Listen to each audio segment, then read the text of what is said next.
برادر و خواهر عزیز، غمگین مشو وقتی در فقر و ناداری به سر میبری. غمگین مشو وقتی مصیبت و سختی بر سرت آمد.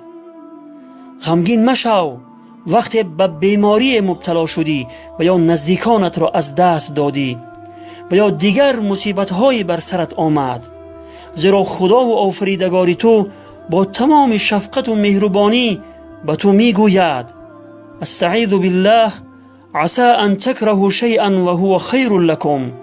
یعنی شاید آن چیزی که برای شما ناخوش و ناگوار است برای شما خیر و نیکی باشد. و در دوام آیت می فرماید: استعیذ بالله والله یعلم و انتم لا تعلمون.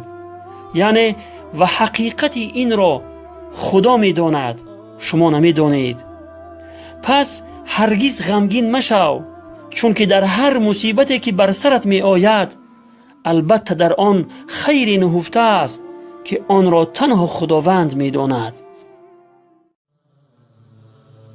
خدا را وقت سختی می شناسیم،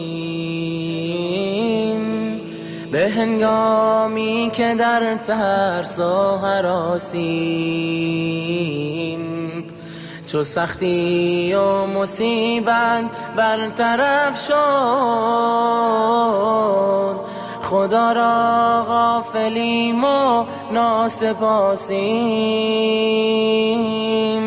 خدا را غافلیم و ناسپاسیم.